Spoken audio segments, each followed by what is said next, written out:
Bonjour à tous. À l'occasion des Shloshim de mon Rav, le Gaon Rav Meir Mazouz, Arenik Aparat Mishkavo, qui était le Rosh Yeshiva de la Yeshiva de Kisei Rachamim et l'un des géants de la génération, je vais essayer, en tant qu'élève de la Yeshiva, qui a côtoyé le Rav pendant plusieurs années, d'essayer de partager avec vous quelques événements, quelques anecdotes à travers desquelles on pourra essayer d'améliorer notre comportement par rapport à Kadosh Baruch Hu et aussi par rapport à notre prochain. Je ne vais pas parler du tout de la grandeur du Rosh Yeshiva, pour la raison que le Rosh Yeshiva, dans son testament, a demandé à ce qu'on ne lui fasse pas de espédim, aucune éloge funèbre. Donc c'est pour ça que je vais choisir que des anecdotes vraiment où on voit, où on a quelque chose que nous, on peut apprendre du Rav, ou quelque chose où on peut continuer son chemin à travers son comportement, à travers sa Avodat Hashem. De plus que même sa Torah et son génie dans la Torah n'est pas vraiment accessible à nous. C'est-à-dire que la plupart des gens, lorsqu'ils font fonctionner leur cerveau, leur manière de réfléchir, en général une personne a une manière de réfléchir, deux manières de réfléchir. Le Rosh Yeshiva, c'était tout simplement un cadeau du ciel. Il avait une manière, un génie de réfléchir de différentes manières que n'importe quelle personne qui discutait avec lui, dans n'importe quel sujet, on voyait, chacun pensait qu'il était spécialisé pile dans le sujet dans lequel il parlait. Et en vrai, il connaissait énormément de sujets, et dans chacun, il avait une autre manière, il pouvait réfléchir et comprendre les choses d'une manière multiple. Et ça, vraiment, c'est une matana min hashamayim, donc il n'y a pas vraiment de quoi parler sur son génie par rapport à nous-mêmes. On ne peut pas apprendre de son génie parce qu'il était vraiment différent dans sa manière de réfléchir de la plupart des gens.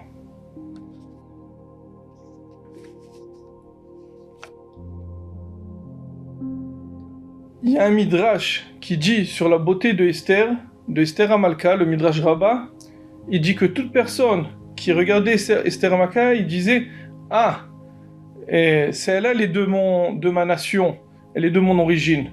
De la même manière avec le Rosh Yeshiva, toute personne qui parlait avec lui, que ce soit dans les inyanim de Torah, dans les inyanim de Chol, n'importe quelle sagesse, le Rosh Yeshiva savait parler avec cette personne-là dans sa langue et dans sa manière de réfléchir. Donc, je ne vais pas m'attarder sur ce sujet-là. Je vais commencer par la fin, pour essayer de mieux comprendre c'était quoi la Avodat Hashem du Rosh Yeshiva. Je vais commencer par la fin, par son testament. Son testament a été connu au public au moment de la Alvaya, mais en vrai, ce testament a été écrit 7 ans avant. Lorsque le Rosh Yeshiva a eu la maladie, nous-mêmes en tant qu'élèves, on n'était pas du tout au courant, même les gens proches n'étaient pas au courant, il n'y a que les gens qui étaient vraiment très très proches du Rosh Yeshiva, Mamash, sa famille très proche, qui étaient au courant, mais nous-mêmes, on n'était pas du tout au courant. Et regardez ce que le Rosh Yeshiva, écoutez ce que le Rosh Yeshiva écrit dans son testament. Première chose, d'abord, il remercie Akadosh Baruch Hu de ce que Akadosh Baruch Hu lui a donné toute sa vie. À l'âge aux environs de 30 ans, 28 ans, 30 ans, si je ne me trompe pas, ou peut-être un petit peu avant, il a fait un accident et les médecins pensaient que l'histoire était finie. Mais Akadosh Baruch Hu l'a sauvé, il a eu 50 ans de vie de plus. Et donc la première chose qu'il fait dans son testament, remercier Akadosh Baruch Hu de ce que Akadosh Baruch Hu lui a donné, bien qu'il a vécu énormément de souffrances. Deuxièmement, il demande comme quoi personne ne le pleure. Il dit, vous savez sur qui il faut pleurer? Sur celui qui perd son temps dans sa vie. Ça, c'était le Rosh Shiva. L'importance du temps chez le Rosh Shiva était quelque chose de très important. Et donc voilà, c'est ce qu'il demande. Ne me pleurez pas. Et c'est quelque chose qui n'était pas du tout facile et évident. De plus, il demande, et là on voit sa anava, sa vision de choses, qu'est-ce que c'est que le monde, si terre il est vraiment passager, le Rosh Shiva il demande aucun kavod, que ce soit dans les annonces, que ce soit dans les spédim, il ne veut pas des spédim, des loges funèbres, ni dans les shivas, ni dans les shloshim, il dit juste à la fin de l'année de parler un petit peu sans exagération. De plus, il a demandé qu'on l'accompagne au moment de l'Alvaya à travers des piyutim, des chants qui ont été écrits par les Rishonim. Quel piyut? Lecha Eli Teshukati, c'est le piyut qui est connu, que l'on chante à l'entrée de Kippour, le chant de Yigdal Elohim Chai, et Shirat Ben Adama, le piyut Ben Adama Iskor Bemolato. Ce sont des chants, des piyutim, qui parlent de la grandeur d'Akadosh Baruch Hu et qui parlent de l'homme, de la valeur d'un homme dans ce monde-ci et de son but dans ce monde-ci. Ça représente, ces chants-là, ces piyutim représentent combien le Rosh Shiva était proche de Akadosh Baruch Hu. Comment toute sa avodat Hashem, toute sa vie, tout ce qu'il faisait, il savait très bien que l'homme aujourd'hui sur terre, mais que demain, il doit rendre ses comptes à Dieu. Toute la vie, et il n'a pas vu d'une manière apeurée, d'une manière stressante. Non, il savait exactement. Le monde fonctionne comme ça, il le vivait bien, il le vivait d'une manière naturelle, et même dans sa vie de tous les jours, ce sont des choses qu'il le mentionnait. De plus, le Rosh Shiva a demandé qu'on étudie une Mishnah avec Pirouche, Lelo Nishmato, ou un Perek, Begirsa, c'est-à-dire en lecture. Là aussi, on revoit une manière du Rosh Shiva de ne pas, d'un côté, de ne pas exagérer, de ne pas demander aux gens des choses qui peuvent être un petit peu plus grands, mais d'un autre côté, ce que tu fais, fais-le bien. Tu fais une Mishnah, mais avec un Pirouche. Ce que tu fais, tu dois le travailler. Tu dois bien comprendre ce que tu fais. Et la dernière chose qui est impressionnante, sur sa matzeva, sa pierre tombale, il demande que son nom soit écrit de la manière suivante.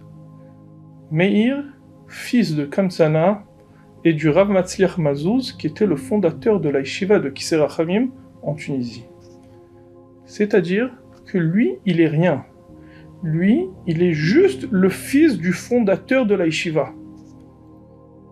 Bien qu'au final, son père, Hachem Yikom Damo, a fonctionné en tant que Rosh Shiva de Kisser Hachamim quelques années mamash, et que lui-même a été le Rosh Shiva de Kisser Hachamim en Israël pendant plus de 50 ans.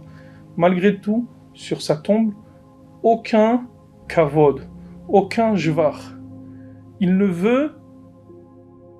Le kavod n'était pas du tout important à ses yeux. Toute sa vie, il s'est enfui du kavod et des honneurs.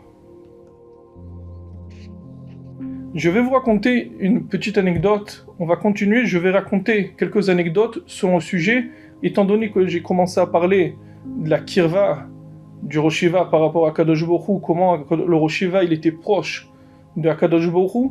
Je vais vous raconter une petite anecdote où, une fois j'ai parlé, où on va retrouver cette idée-là. Une fois après la tefila de Harvit, d'ailleurs, le moment, le Rosh Shiva, tout le temps, il a prié, il disait « Je veux qu'à aucun moment de ma vie, quelqu'un pourra dire sur moi qu'on l'a empêché de venir me parler. » Toute sa vie, Après la tefila de Harvit, dans sa synagogue, c'était le moment où n'importe qui pouvait venir lui parler sans que personne n'empêche ou bloque. Donc après la tefila de Harvit, je lui ai posé une question, je lui ai parlé sur un petit sujet, et il m'a dit, c'est écrit dans tel livre comme ça, viens chez moi à la maison, je vais te montrer le livre. C'était quelque chose qui était très très rare, même chez nous les élèves, presque personne n'a eu le monter comme ça dans la maison du Rosh Yeshiva, surtout d'une manière particulière. C'est quelque bon, si le Rav me dit monte à la maison, je le suis. Il rentre, il se dirige vers la Sefriya, il tire exactement le livre qu'il a besoin, et il s'assoit sur son petit bureau. Le Rosh Yeshiva, il avait une maison très simple, un bureau très simple, il s'assoit, il ouvre le livre. Et là, à ce moment-là, le Rav, il me dit, prends une chaise, assis-toi à côté de moi. Étant donné qu'on avait une très grande irat kavod du Rosh Yeshiva, j'ai été gêné. Je me suis dit, tout simplement, je vais faire semblant de ne pas écouter, de ne pas avoir entendu la phrase que le Rosh Yeshiva m'a dit. Et là, d'un coup, le Rosh Yeshiva se retourne vers moi et il me dit, ne fais pas semblant de ne pas m'avoir entendu. Quel est le problème de s'asseoir à côté d'un Rav, d'un Admour? Aujourd'hui, il y a des gens qui font semblant, comme si on s'assoit d'à côté d'Admour, il y a tout qui peut brûler autour. C'est quoi ces choses-là? Et là, je me rappelle avec sa main, il me dit, cool à nous tous. Il me dit, nous tous. À la fin de nos 120 ans, on va se retrouver en bas, sous terre, à Sarat Fahim, dit Fahim sous la terre. Là-bas, il n'y a ni kavod, ni honneur, il n'y a rien du tout. Prends une chaise, assis-toi à côté de moi. Vous voyez, le Rosh Yeshiva, il savait exactement, il vivait avec Akadosh Baruch Hu. Il vivait avec ça, qu'il savait qu'un homme a une fin. Et donc, il faut savoir comment vivre d'une manière honnête, posée, droite, et sans chercher les futilités. Une des phrases qui était le plus fréquente du Rosh Yeshiva à la Yeshiva, c'était que tout homme a un téléphone direct avec Akadosh Baruch Hu. Il disait, lorsqu'un homme a un problème, vous n'avez pas besoin de venir en premier, me courir après et demander une bracha, d'aller à droite, d'aller à gauche. D'abord, chacun doit s'asseoir avec lui-même, prier à Akadosh Baruch Hu. De notre bouche, on a le mérite d'avoir la possibilité de parler à Akadosh Baruch Hu, et Akadosh Baruch Hu écoute les tefilot de chacun. C'est pas sûr qu'à chacun il va écouter directement, qu'il va exaucer nos prières au moment même où on prie, mais il écoute les prières de chacun. Il dit après de plus, vous voulez rajouter une prière de plus, d'aller chez un rave, d'aller chez quelqu'un, il n'y a aucun problème. Mais en premier, il faut savoir qu'un homme a un téléphone direct avec Akadosh Baruch Hu. Et c'est une phrase qui renforçait énormément les élèves. Une fois même, le Rosh Yeshiva racontait que des fois il y a des gens qui viennent le voir au bureau juste avant le shiur et ça l'empêche de préparer le shiur. Le Rav donnait un shiur tous les jours, il avait une classe, un shiur, tous les jours il enseignait aux élèves. Il disait qu'est-ce qu'il faisait? Il sortait de son bureau, il mettait la main sur la mezouza et il priait à Akadosh Baruch Hu. Akadosh Baruch Hu, sauve-moi que je n'ai pas honte devant les élèves aujourd'hui. Bien que c'était un géant en Torah, mais il savait très bien que chaque chose, il faut une fila, chaque chose, il faut une prière, et que Akadosh Baruch Hu nous aide. Je vais vous raconter une dernière histoire par rapport à la kirva, la Akadosh Baruch Hu du Rosh Yeshiva.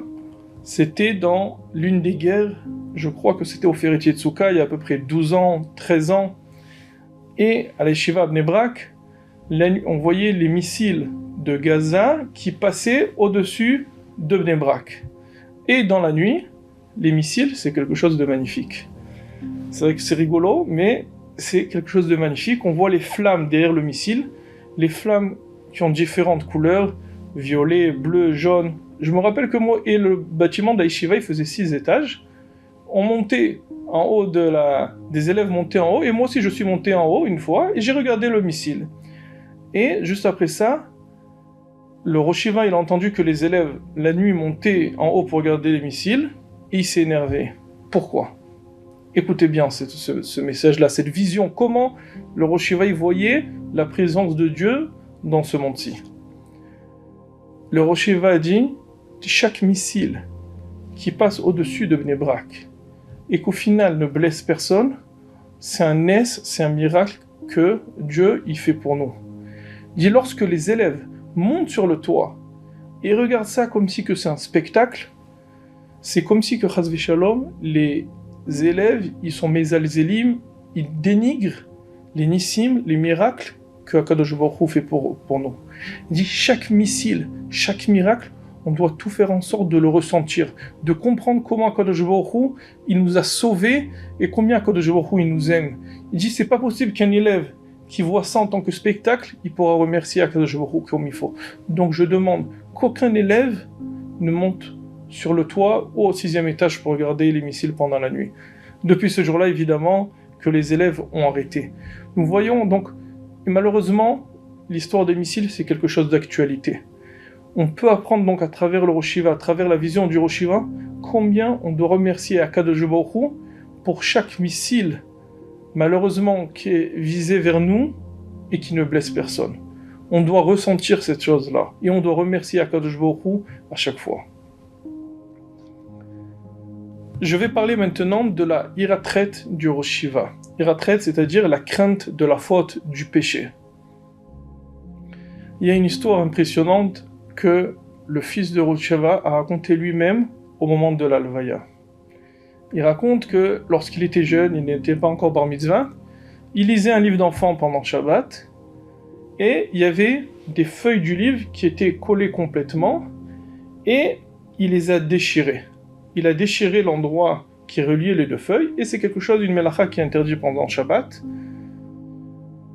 Et le Rosh Hiva a vu ça, le Rosh Hiva était attristé, et il a pris sur lui de jeûner 4 jeûnes. Lundi, jeudi, lundi, jeudi. Comment un homme peut ressentir qu'est-ce que c'est, Chas v'Shalom, une avéra, et surtout que c'est une avéra qui a été faite par son fils, même pas par lui-même, et par un fils qui était encore assez jeune, qui n'était même pas encore bar mitzvah. Mais comme ça, le Rosh Hiva, il avait sa hiratret. Comme ça, il voyait les choses. Et le fils, il continue, il raconte que avant le 4e jeûne, sa mère, la femme du Rosh Hiva, l'a appelé, lui a dit « Peut-être que tu prendras sur toi-même le 4e jeûne à la place de ton père. » Et le fils raconte que depuis ce jour-là, chaque Shabbat, lorsque entre ses mains il a un livre avec des feuilles collées, il tremble. Il voit son père, il voit sa mère, il tremble. Il comprend qu'est-ce que c'est la valeur d'un chet, d'une avéra, d'une faute. Et on voit aussi à travers cette histoire-là que commente Mechaner, l'exemple. Lorsque le père est un exemple, le fils apprend beaucoup mieux que si on se met à lui crier dessus. Je vais vous raconter une autre anecdote qui était avec moi-même d'ailleurs. Avant mon fiançailles, je suis parti chez le Rosh Hiva, j'ai voulu prendre conseil avec lui, je suis parti prier au Netz, le Rosh Hiva prier au Netz. Je suis parti après la tfila au Netz, et à la fin de la tfila, je me suis dirigé vers lui. Il m'a fait signe d'attendre qu'il plie les tfilines, qu'il finisse le Chok l'Israël, et il m'a écouté. Il m'a dit qu'est-ce qui se passe. Je lui ai dit voilà, je dois me fiancer, mais j'ai quelques doutes, j'ai 3 sfekot. Aleph, Bet, Gimel.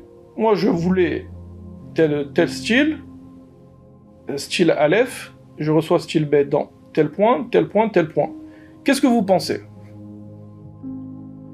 Il me dit, qu'est-ce qu'elle fait la fille dans la vie? Je lui dis, elle travaille dans une école de filles à Yerushalayim, elle enseigne. Il me dit, est-ce qu'elle veut que tu étudies la Torah? Je lui dis oui.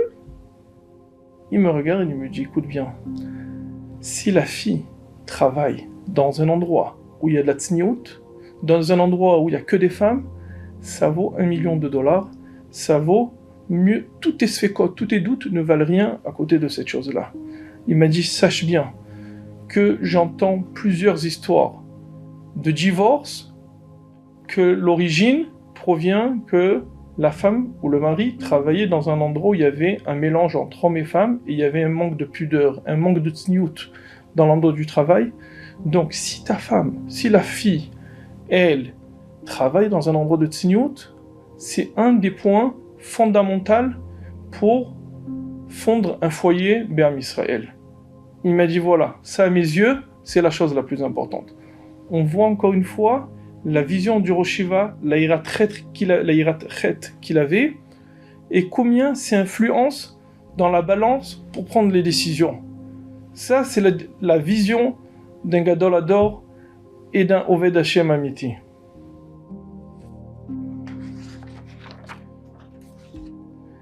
D'ailleurs, au niveau de Tzniut, je vais vous raconter qu'une fois, pour une raison X, c'est assez rare, et je suis parti avec ma femme chez le Rosh Yeshiva. C'était un rendez-vous qui était prévu à l'avance, et on devait écouter, moi et ma femme, ce que le Rosh Yeshiva allait nous dire dans un certain sujet, et comment ça s'est passé. On est venu encore une fois, c'était après la Tfila de Harvit. Le Rosh Yeshiva a attendu que les gens qui devaient lui poser des questions finissent. Il a demandé à tous les gens de sortir du Beit Knesset. Un des Gabaïm, il lui a dit « Toi, tu t'éloignes de quelques mètres, mais tu restes ici en face de moi. » Il y avait un deuxième Gabaï qui tournait dans le Beit Knesset, et donc il nous a fait signe, il m'a dit « Appelle maintenant ta femme. » Et il m'a dit « Assieds-vous à côté de moi. » Donc en vrai, on était sur la même ligne. Moi, j'étais, on va dire, au milieu. Le Rosh Yeshiva sur ma gauche, et ma femme sur la droite. Et donc, le Rosh Yeshiva, quand il me parle, en vrai, il nous parle aux deux, il se penche donc dans ma direction, mais en vrai, tout est fait d'une manière tsanoua, parce qu'il me regarde qu'à moi. Et donc, on voit ici, qu'est-ce que c'est la chokhma et la tsniout? La tsniout, c'est, tu peux te comporter et respecter tout le monde, mais sans vexer personne. Chacun, on avait l'impression que le Rosh Yeshiva, il parlait et à ma femme, et à moi, mais en vrai, tout est fait d'une manière très pudique. Une fois qu'on a fini, le Rosh Yeshiva a fini de nous dire ce qu'il avait à nous dire, ma femme et moi, on est sortis du Beit Knesset, et qu'une fois que nous, on est sortis, le Rosh Yeshiva lui-même est sorti. On voit comment le Rosh Yeshiva faisait attention même à des petites choses dans la tsniout, dans la hirat chet. D'ailleurs, une fois, un rav de Chutz La'aretz m'a téléphoné lorsque j'étais encore à la yeshiva, j'étais encore célibataire, et il m'a demandé de poser une certaine question au Rosh Yeshiva par rapport à un couple qui devait se marier. Je ne vais pas rentrer dans les détails. Il s'agissait d'une question de Tarat HaMishpacha. Et je suis parti poser la question au Rosh Yeshiva. Je lui dis voilà, de Chutz La'aretz, tel endroit, on me pose la question. Ils veulent savoir l'avis du Rosh Yeshiva. Le Rosh Yeshiva, il me dit on ne pose pas de question de Tarat HaMishpacha, de pureté familiale, à un jeune qui n'est pas marié. Directement, j'ai répondu au Rosh Yeshiva, je lui dis Rav, mais là c'est pas un sujet qui est très profond, c'est pas quelque chose de très privé, c'est juste une histoire de calcul. On voit ça dans plusieurs sougiotes, dans le chasse, il n'y a rien, c'est des choses qu'on a déjà vues plusieurs fois. Il me dit, ressemble pas la Tarat HaMishpacha. Lorsque tu étudies dans une sougia, tu es en plein dans ta Gemara, en plein dans tes sujets, tu étudies quelque chose de calcul, et lorsqu'on pose une question, halakha le maaseh. Pourquoi? Il m'a dit parce que lorsqu'on pose une question les massés, d'un coup on peut s'élargir sur plusieurs sujets, sur plusieurs détails, donc on ne pose pas de questions par un jeune qui n'est pas célibataire. Il m'a dit je vais te répondre à ta question en quelques mots, et tu leur dis que si ils veulent une réponse plus large ou rajouter d'autres détails, ils doivent passer par moi, ils doivent passer par quelqu'un de marié qui lui vient de chez moi. Encore une fois donc, on voit comment c'était une zéroute, faire attention même à des tout petits détails dans la Avodat Hashem. Je vais parler maintenant du chesed du Rosh Yeshiva. Le chesed du Rosh Yeshiva, il était sous plusieurs formes. Il y a le chesed classique de je viens, je t'aide à porter quelque chose, je viens, je te donne quelque chose. Le Rosh Yeshiva, bien qu'il était Rosh Yeshiva et occupé avec énormément d'élèves et des gens de tout Israël qui venaient le voir, il était capable de donner d'attention même à des petites choses et à aider n'importe qui. Une fois, je suis dans sa synagogue, je suis monté en étant Chazan à Arvit. Et dans le Kriyat Shema, j'ai fait une petite erreur de lecture, et comme on sait bien que le Rosh Yeshiva, il était très très makpid, il faisait très attention à la lecture de tout ce qui était Kodesh, de le faire de la meilleure des manières, dans tout le dikdouk, tout ce qu'il fallait. J'ai fait une petite erreur dans le Kriyat Shema et le Rosh Yeshiva m'a corrigé. étant donné qu'on était en plein Kriyat Shema, donc il ne peut pas m'expliquer, juste lui-même il a dit le mot de la bonne des manières. À la fin de la tchila, je suis parti le voir, je lui ai dit Rav, c'était quoi l'erreur que j'ai fait? Est-ce que vous pouvez m'expliquer? Il m'a regardé, il m'a dit ah, tu aimes les remarques? Tu as envie d'apprendre? Tu aimes apprendre? Tu sais quoi? Alors, viens d'abord, je vais t'expliquer. Et à part ça, si tu veux, tous les jours après la tfila, tu peux venir, tu lis un morceau de la tfila, et moi je te corrige si tu fais une erreur. Ça, c'était le chesed du Rosh Yeshiva. Chaque chose, quand il nous apprenait quelque chose, ou lorsqu'il nous faisait même une remarque, c'était pour nous donner. Il faisait chesed envers nous. Et ça, c'était toute sa vie. Lorsqu'il corrigeait quelqu'un, lorsqu'il faisait une remarque, il le faisait pas pour lui-même, il le faisait pour l'autre.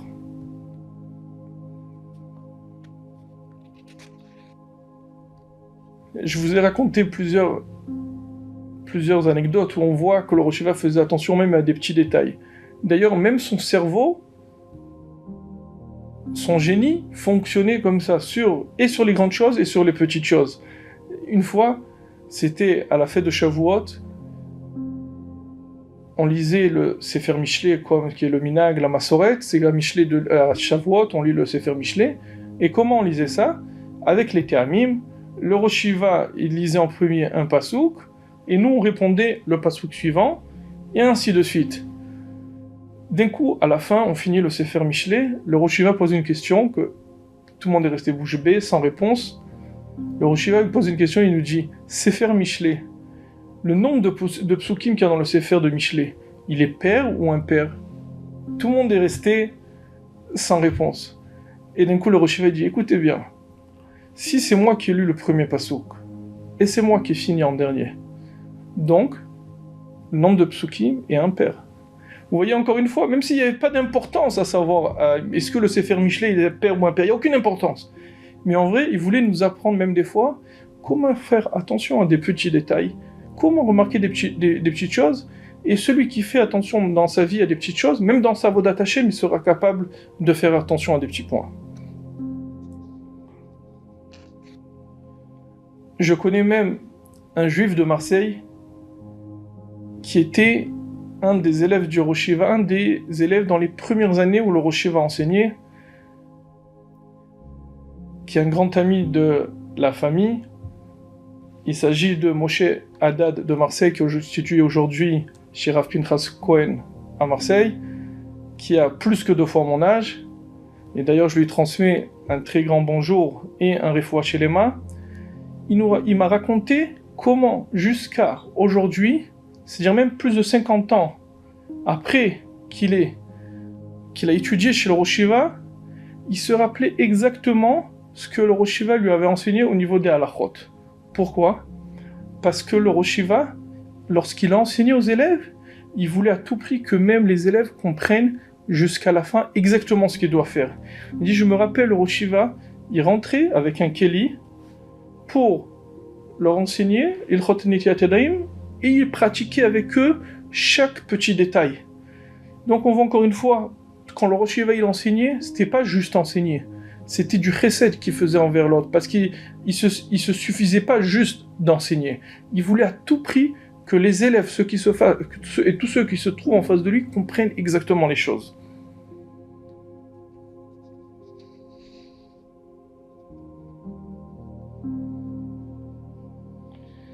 Lorsque le Rav, il y avait des fois des concours à l'Yeshiva, des Chalukat Prasim, on donnait des théodotes, des diplômes, toutes sortes de choses comme ça, il trouvait à chaque élève une gematria ou quelque chose avec son nom, c'était ou une phrase, un mot, un terme qui donne du hidoud, qui encourage l'élève, ou qui lui disait un nom qui est en rapport avec un psukim dans la Torah, il lui disait toi, Bezrat Hashem, quand tu vas être grand, tu vas écrire un livre qui va s'appeler comme ça et comme ça.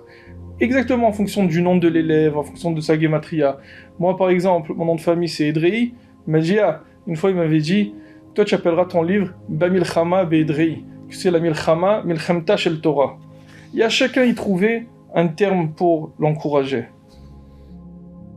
Mais d'un autre côté, il faut savoir que même à côté du Rosh Yeshiva, c'était pas quelque chose, je dirais pas quelque chose qui n'était pas facile, mais ça demandait beaucoup d'attention à ce qu'on faisait.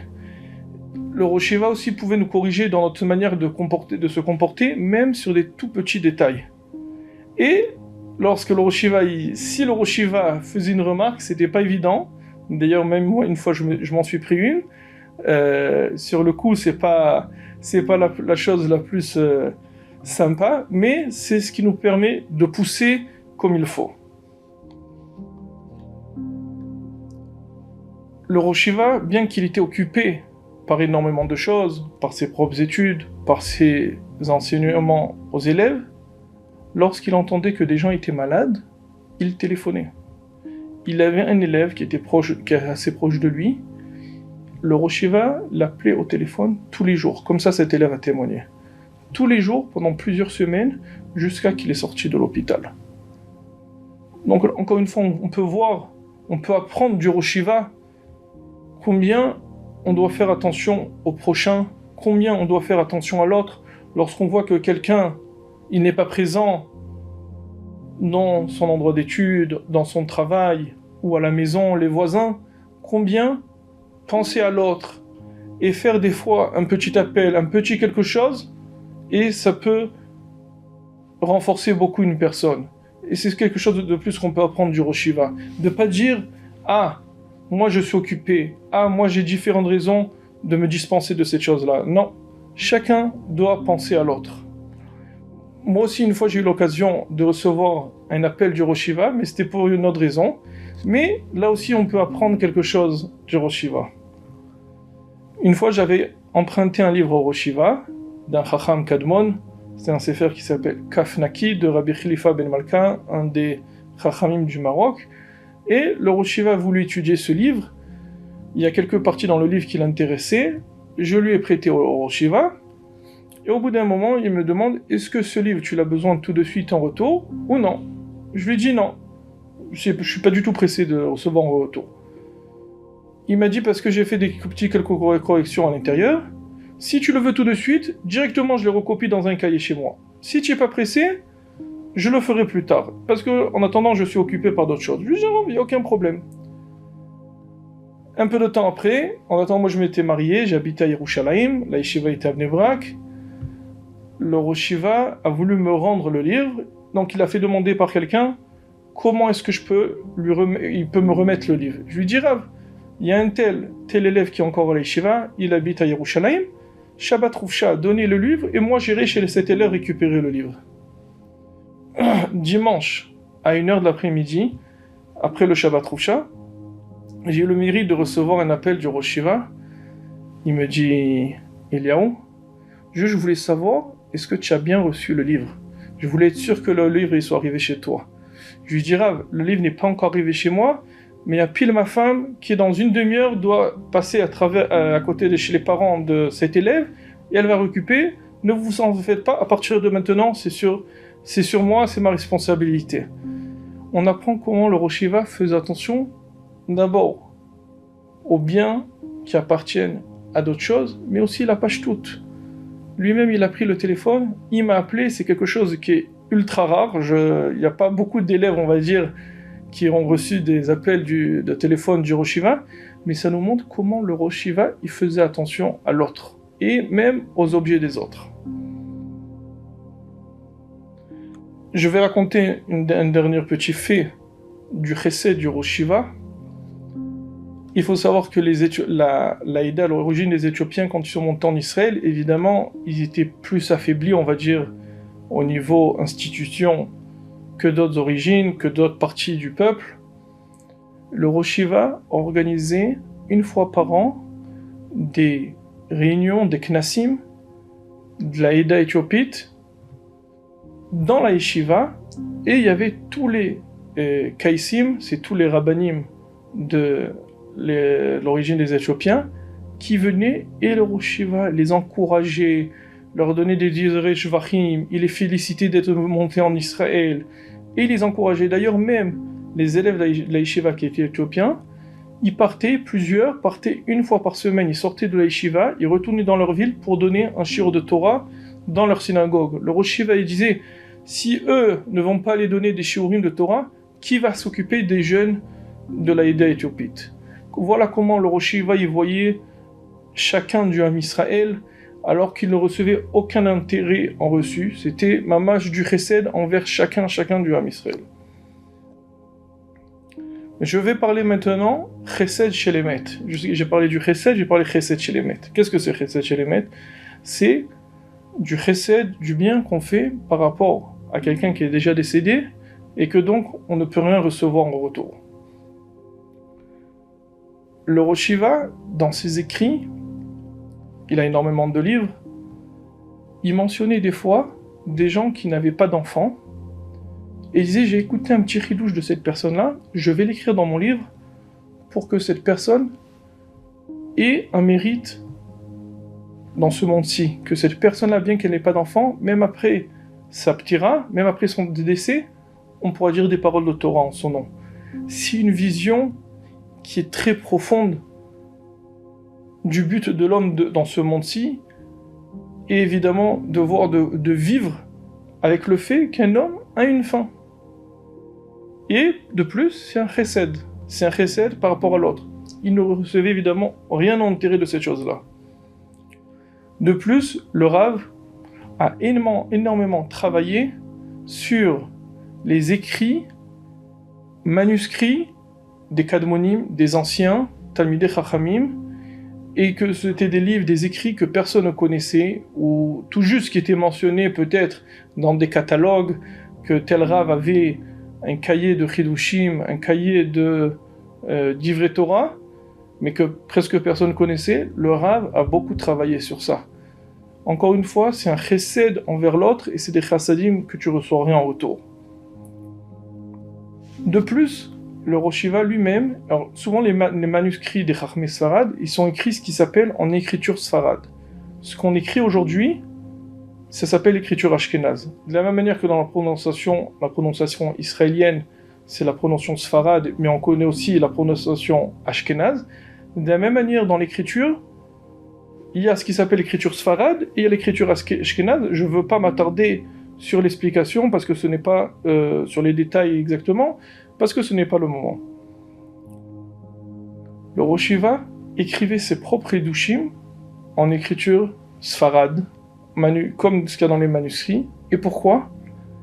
Il disait, je suis sûr que moi, mes élèves voudront apprendre à déchiffrer le Ktav Sfaradi pour comprendre ce que j'ai écrit.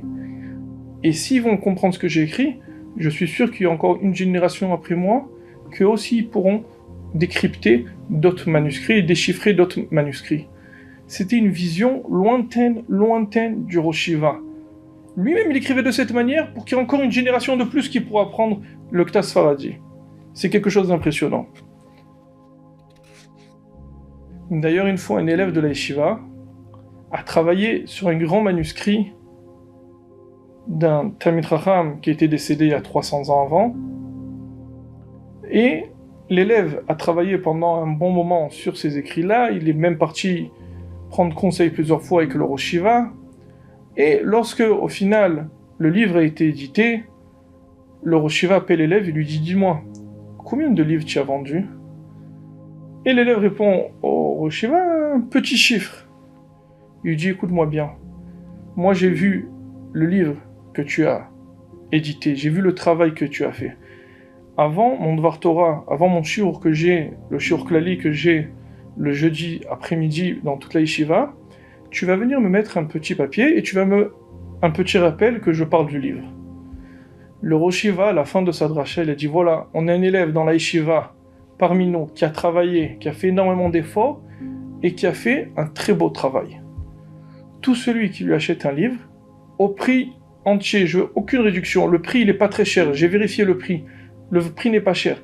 Chaque élève ou chaque personne qui achète un livre à cet élève-là, l'élève va me noter son nom et moi je vais bénir tout celui qui a acheté un livre. » L'élève raconte qu'en quelques minutes après le shiur du Rosh Yeshiva, il a vendu 150 sfarim.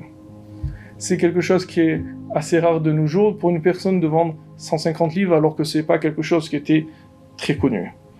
On voit encore une fois, d'un côté, l'importance que le Rosh Yeshiva donnait aux Kadmonim, aux anciens, mais aussi l'attention qu'il avait par rapport aux élèves, et que lorsque quelqu'un y fait quelque chose de bien, de l'encourager. Je vais vous raconter maintenant la Karatatov, la reconnaissance que le Rosh Yeshiva avait envers tout celui qui lui a rendu même un petit service. Un ami de la yeshiva, qui était un shiur en dessous de moi, ou 2 shiurim, il s'appelle Shimon Mamou, qui s'est fiancé, juste avant son fiançailles, je rappelle que le Rosh Yeshiva, à cause de son niveau de santé, son état de santé, le Rosh Yeshiva ne sortait presque jamais au mariage, aux fiançailles, aux occasions de la yeshiva. C'était son frère, le directeur de la yeshiva, le Rav Tzemach, qui faisait kavod aux élèves.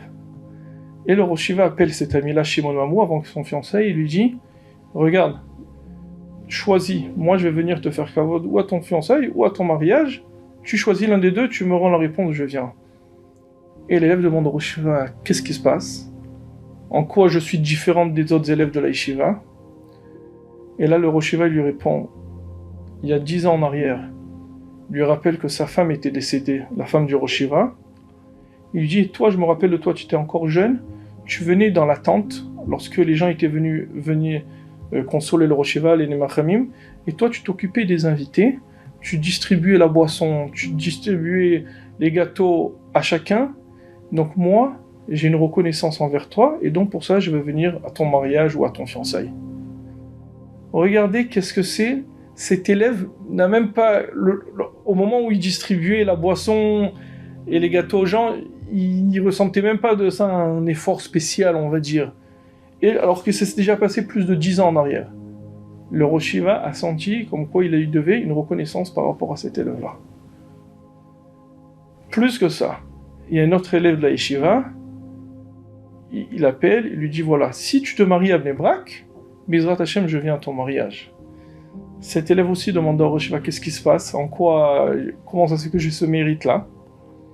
Il lui dit moi j'ai étudié la Torah chez ton grand-père il y a 60 ans en arrière en Tunisie. En tant que reconnaissance envers ton grand-père, je vais venir te faire kavod à ton mariage. Qu'est-ce que c'est la reconnaissance envers l'autre? Alors que le Rosh Yeshiva aurait pu donner de nombreuses raisons qui le dispensent, non. La reconnaissance, c'est quelque chose qui m'oblige. Je ne dois pas chercher à me dispenser d'une reconnaissance, je dois faire un effort comment être reconnaissant envers l'autre. Et ça, même si c'est 10 ans après, et même si c'est 50 ans après. D'ailleurs, quelqu'un qui a interrogé le petit-fils du Rosh Yeshiva, El-Hanan, pendant les Shiva, il lui a dit si ton grand-père était au courant de toutes les tfilotes que Am Israël ont fait pour lui, qu'est-ce que le Rosh Yeshiva aurait dit? Directement, le petit-fils a répondu mon grand-père, alors d'abord en premier était reconnaissant envers chacun et chacun, il aurait dit à chacun, il aurait remercié. Ça, c'était le Rosh Yeshiva, comment il faisait attention à la reconnaissance.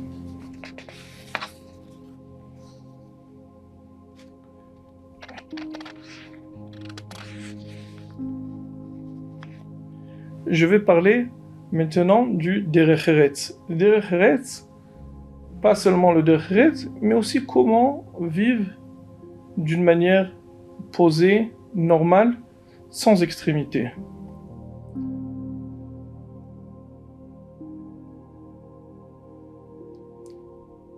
Un élève du shiur de la yeshiva a laissé un petit papier sur le bureau du Rosh Yeshiva juste avant le shiur.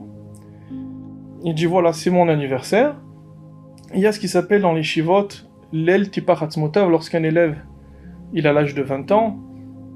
Pour une raison, je ne veux pas développer le sujet. Il y en a qui sont pour, il y en a qui sont contre. Il dit Rav, qu'est-ce que vous pensez? Et le Rav répond, il dit écoutez-moi bien. Et là, il donne la réponse à toute la classe. Il dit la meilleure ségoula qui existe au monde, vous savez c'est quoi? De bien manger, de bien boire, de bien dormir, de faire attention à ses yeux, de faire attention à sa bouche, et le temps qui reste, de bien étudier la Torah. Ça, c'était la manière de vivre du Rosh Hiva. De ne pas faire trop d'extrémistisme et de faire attention à la base. Il y a la base et après rajoute. N'exagère pas. Ne va pas dans un sens trop loin ou dans le contraire, parce qu'une personne, des fois, ne tient pas le coup. Ça, c'était la manière de vivre du Rosh Hiva. Fais attention à ta santé. Fais attention à ce que tu dois faire. À la base. En premier, la base. Fais attention à la base. De la même manière, lorsqu'il s'agissait de kavod, d'honneur, le Rosh Hiva s'éloignait un maximum. Et une fois, le Rosh Hiva, dans une annonce, on a demandé à inscrire le nom du Rosh Hiva avec plusieurs autres rabbanim dans une annonce. Il a demandé d'être dans la deuxième ligne. Il ne voulait pas être dans la première ligne. Alors quelqu'un a demandé, mais pourquoi le Rosh Hiva n'a pas demandé dans la dernière ligne? Il dit parce que c'est exactement la vision, la manière de vivre du Rosh Hiva. Même dans la Nava, même dans la simplicité, n'essaye pas de forcer d'être à la fin, de te faire remarquer comme quoi tu es en dernier. Non, sois au milieu, quelque chose de normal, l'essentiel de ne pas être bolette, de ne pas te faire remarquer. Même dans ce qui est le bien, n'essaye pas de partir trop à l'extrémité, parce que des fois aussi ça peut amener exactement au contraire. Mais de plus, malgré la Hanava, la simplicité du Rosh Hiva, ça ne l'empêchait pas de le faire de la siya, de faire des actions pour le bien d'Israël. Il y a une histoire que, il y a très peu, moi-même, je sais même pas si j'étais né, ou tout juste, j'étais bébé, mais j'étais même pas encore en Israël à ce moment-là. Le Rosh Hiva, bien qu'il s'éloignait du public, qu'il s'éloignait de tout ce qui était kavod, il évitait de se faire remarquer. Lorsqu'il a vu il y avait des problèmes de aflayot par rapport au Tzibur Asfaradi à Bnei Brak, il s'est levé, il avait même pas 40, il avait peut-être une quarantaine d'années, il a été le premier à créer un parti politique religieux sfarad à Bnei Brak.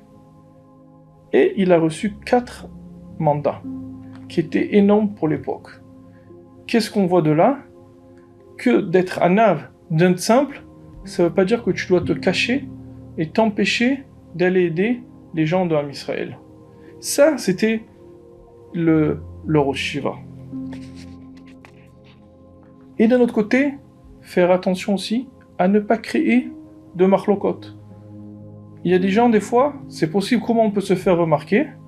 Tu trouves une petite remarque chez quelqu'un, tu l'exagères un petit peu et d'un coup, tu te dis, waouh, celui-là, il a remarqué le gros défaut qu'il y avait chez un tel. Et en vrai, c'est un chemin qui est très mauvais que le Rosh Hiva n'aimait pas. Il y a quelqu'un qui a raconté une histoire que lors de son mariage, le côté de sa femme avait invité le Rosh Hiva pour une raison X, il devait être proche, quelque chose comme ça, et le Rosh Hiva, c'est lui qui devait lire la Ktuba. En attendant, le Rosh Hiva de cet élève-là a vu la Ktuba, et la femme s'appelait Ayelet. Et le Sofer a écrit le nom Ayelet avec un Yud. Et on peut lire ça aussi, Elat. Et le Rosh Hiva a dit, moi je ne suis pas prêt à être Mekadeh, je ne suis pas prêt à faire, pas le Rosh Hiva Ramir Mazouz, le Rosh Hiva de ce Khatana, moi je ne suis pas prêt à faire une choupa comme ça. Et les gens étaient très dérangés. Lorsque tu dis ça, une phrase comme ça, un Khatan Kala, au moment de leur choupa, qu'est-ce qu'on va faire, qu'est-ce qu'on va pas faire, d'où on va aller chercher une autre touba maintenant? Et en attendant, ils ont dit, bon, on va faire Arvit, et en attendant, on va voir. En attendant, ce Rosh Hiva-là avait appelé son beau-frère. Son beau-frère lui a dit qu'il n'y a aucun problème, parce qu'il y a des psukim dans la Torah, dans le Tanakh. On voit qu'il écrit le nom Ayelet avec un seul Yud. Bon, ils ont dit, bon, alors on va faire, ils ont appelé aussi bleu. On dit, on va faire le mariage. En attendant, le Rosh Hiva, il est arrivé. Le Rosh Hiva, il se mit à lire la Ktuba. Et lorsqu'il lit le nom Ayelet, Ayelet, il a rajouté 2 mots à voix haute. Il dit Tsarich le naked, il faut pointiller le nom. Et il a continué. C'est-à-dire que, à part le fait de connaître la halacha, exactement, de savoir qu'est-ce qui est moutar, qu'est-ce qui est interdit, comment on écrit les noms, comment on n'écrit pas le nom, comment éviter les problèmes d'un côté de ne pas faire du bruit, de ne pas mettre en mauvais état le khatan et la kala, mais d'un autre côté, comment trouver une solution au problème? Je dis tout simplement, il y a une solution, pour pas que les gens se trompent dans le nom, parce que l'aktuba, il faut faire évidemment attention comme quoi le nom est bien écrit, mettre les points sous les lettres. Nigmara, c'est pour, c'est fini. Tout est calme, tout est tranquille. Et il y a des gens, qu'est-ce qu'ils peuvent faire à la place? Faire du bruit. Ouais, j'ai arrêté un mariage, c'était pas possible. Et comme ça, et des fois, il y a des gens, ils se font connaître de cette manière-là. Et c'était une manière de vivre que le Rosh Yeshiva ne supportait pas. Trouve une solution sans faire trop de bruit. D'ailleurs, même une fois, il y a une édition qui avait sorti un livre, et il y a quelqu'un qui avait remarqué qu'il y avait un problème dans ce livre-là. Il y a des gens, qu'est-ce qu'ils font? Directement, ils font des affiches dans le monde entier. Ce livre-là, il est problématique. L'auteur, il est problématique. Ils ont donné le livre au Rav. Le Rosh Yeshiva, il passe. Il a trouvé quelques problèmes.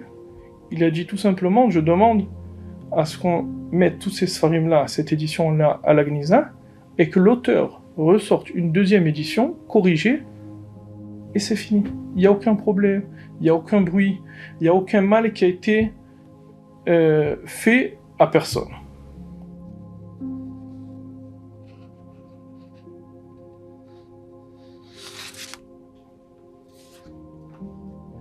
Le Hémet, une des midas qui était très très très important aux yeux du Rosh Yeshiva, il s'agissait de la mida du Hémet, de la vérité. Qu'est-ce que c'est la vérité?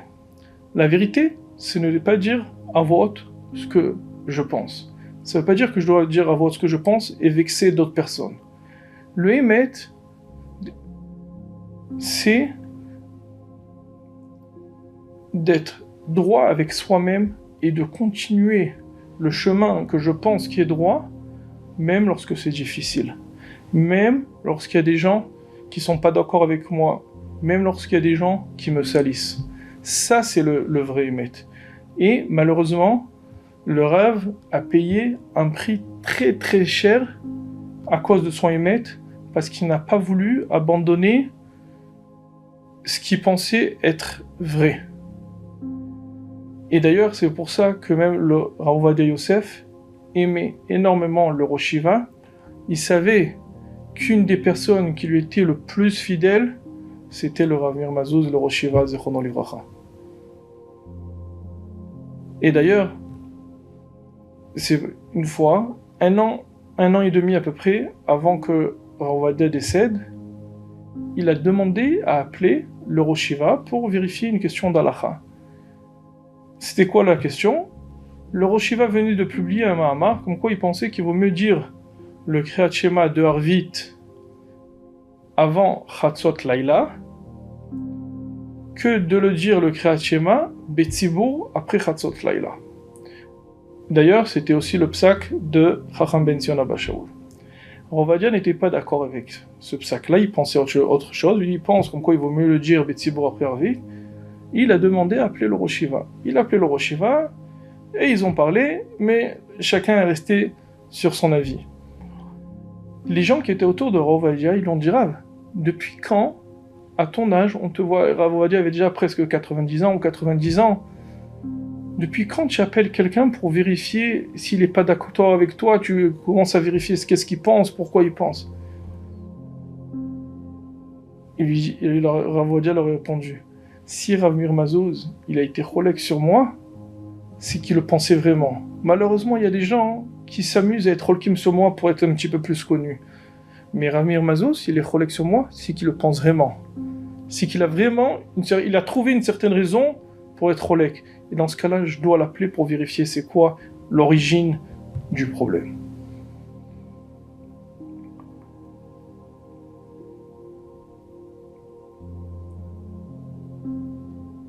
Une petite anecdote qui était aussi au sujet de Rav Ovadia, c'était pas directement avec Rav Ovadia, c'est dans un des livres du Rosh Yeshiva, le Mekor Ne'eman.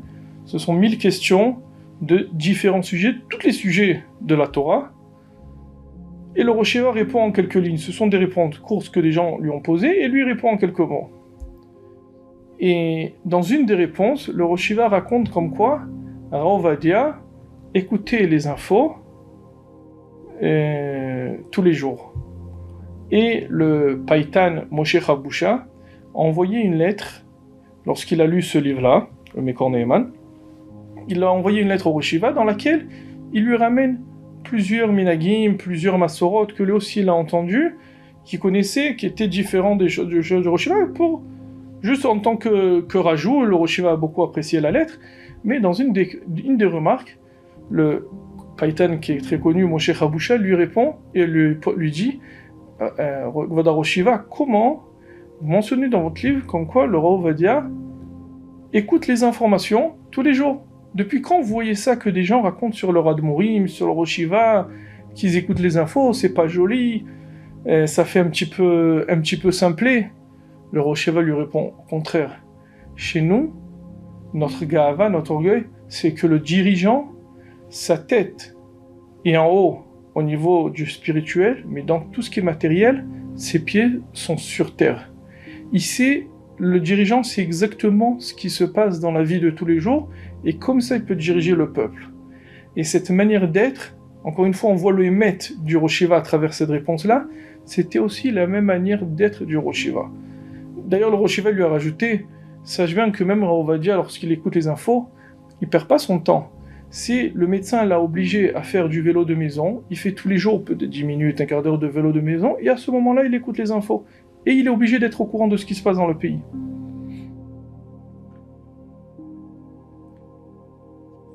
Une autre vision du Hémet, c'est ce que tu es capable d'être mechabed, de respecter et de donner du kavod, même au prochain. Le Rosh Yeshiva ne cherchait pas du tout que tout le kavod à l'Yeshiva vienne vers lui, parce que lui c'était le genre de l'Yeshiva du tout. Il faisait très attention à être mechabed chacun des rabbanim de la Yeshiva. Et plus que ça, je me rappelle dans l'année où j'avais étudié chez le Rosh Yeshiva, lorsqu'il y a tout le temps un autre rav qui était avec dans la classe dans le shiur du Rosh Yeshiva. Pourquoi? Parce que le Rosh Yeshiva n'était pas avec nous dans le Beit HaMidrash, dans la Chana du shiur ou l'après-midi. Il y a tout le temps un autre ram qui est dans le shiur du Rosh Yeshiva. C'est déjà arrivé, quelquefois, que ce ram-là est arrivé après le Rosh Yeshiva. En général, tout le temps, il arrivait avant le Rosh Yeshiva. Quelquefois, il arrivait après le Rosh Yeshiva. Le Rosh Yeshiva faisait un signe de kavod, il se levait un petit peu pour le respecter. Et comme ça, il voulait que nous aussi, on respecte chacun des rabbanim de la yeshiva. On voit, c'est aussi une autre style de Hémet, qui est un style que je n'essaye pas de m'approprier tout, je partage avec les autres.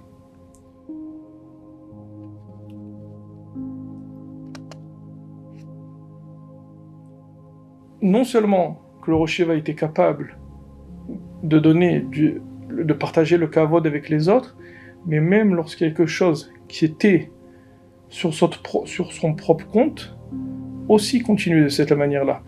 J'ai une histoire que j'ai entendue dernièrement d'un ami, le Rav Alon Ben-Ami, qui est l'auteur des livres Minagi Rishon LeZion sur Ovadia, et à chaque fois qu'il a édité un livre, s'il y a plusieurs volumes, il les envoyait au Rosh Yeshiva. Et il a aussi plusieurs lettres qu'il s'est écrit que le Rosh Yeshiva lui a envoyé des réponses. Un jour, il a voulu amener son fils, mon ami, le Rav Alon Ben-Ami, chez le Rosh Yeshiva, pour qu'il fasse halaké à son fils, qu'il lui coupe un petit peu des cheveux et qu'il bénisse son fils. Et il appelle le chauffeur du Rosh Yeshiva, le chauffeur, il transmet la demande au Rosh Yeshiva. Le Rosh Yeshiva, il dit, mais attends, je connais cette personnage, je crois que c'est un Talmid Chacham qui écrit des livres. Dis-lui que s'il veut, au lieu de perdre son temps de venir depuis Yerushalayim jusqu'à Bnei Brak, alors aller-retour, il me passe son fils au téléphone, je vais parler avec son fils quelques minutes, je vais le bénir, et lui pourra continuer à étudier. Est-ce que vous imaginez qu'est-ce que c'est ça? Qu'un Gdol Hador va se mettre à discuter avec un petit enfant de 3 ans. Pourquoi? Pour que le père de cet enfant-là ne perde pas de temps. Parce que de la même manière que le Rosh Yeshiva faisait à son propre temps, il faisait attention aussi au temps des autres. Ça, c'est un vrai éducateur. Lorsqu'on voit que une personne fait attention que pas à ses propres intérêts, même aux ceux des autres, c'est un exemple. C'est un exemple qui est beaucoup plus facile de continuer son chemin. Et l'histoire n'est pas finie. C'est mon ami lui a dit au chauffeur du Rosh Yeshiva, non, dis au Rosh Yeshiva que dans tous les cas, je dois être à Bnei Brak, et donc, on va passer chez le Rosh Yeshiva, il y aura pas une grande perte de temps. Le Rosh Yeshiva dit, pas de problème. Si dans tous les cas, il doit être sur Bnei Brak, avec plaisir qu'il vienne chez moi. Mon ami raconte, donc ce jour-là, il est parti plus tôt. Il a dit comme ça, d'abord il fait quelque chose à Bnei Brak, et après il va chez le Rosh Yeshiva. Il est en plein milieu du chemin, il reçoit un appel du Rosh Yeshiva, du chauffeur du Rosh Yeshiva. Du chauffeur du Rosh Yeshiva, il lui dit, le Rosh Yeshiva s'excuse, il est en chemin pour l'hôpital, il m'a demandé de t'appeler pour que pas tu perdes ton temps, Chas v'Shalom, il pourra pas te recevoir aujourd'hui, une autre fois, Be'ezrat Hashem. Voilà comment le Rosh Yeshiva respectait chacun. Combien ça nous demande à nous aussi de s'améliorer, que ce soit dans Ben Adam la Makom ou Ben Adam la Chavero. De la même manière, je vais finir avec deux petites anecdotes sur Shmirat HaMasoret, le fait de garder la tradition. Une fois, après plusieurs années à la Yeshiva, en général, avant que je voyage en France pour les fêtes, que ce soit Sukkot ou Pessah, je rentrais chez le Rosh Yeshiva, je demandais une bracha, et c'était une fois le lendemain de Kippour, que je pense, j'ai dit au Rosh Yeshiva, et je demandais une bracha au Rosh Yeshiva, le Rosh Yeshiva me disait, hier soir je vous ai béni à toute la Yeshiva. Je lui dis, ah, Slicha Rav. Et je lui dis, moi, pendant les Yamim Noraïm, je vais chez les Marocains. Le Rosh Yeshiva dit, ah, tu gardes ta tradition? Très très bien, c'est très important. Moi aussi, une fois, je me rappelle, il y a un moment, je priais dans les synagogues marocaines, et j'aimais beaucoup leur Minginot. C'est très important de continuer à garder ta tradition. Il ne cherchait pas du tout que tout le monde soit comme lui. Chacun comme ce qu'il est.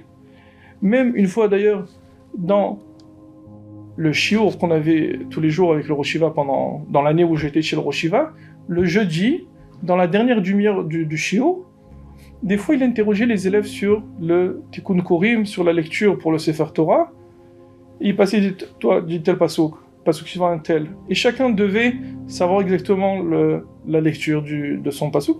Et moi je lisais, non avec les théamim tunisiens, mais avec les théamim marocains. Un des rabbanim a été un petit peu dérangé par ça, il me dit, peut-être tu manques du respect envers du Rosh Yeshiva, que tu lis en marocain et non pas en tunisien.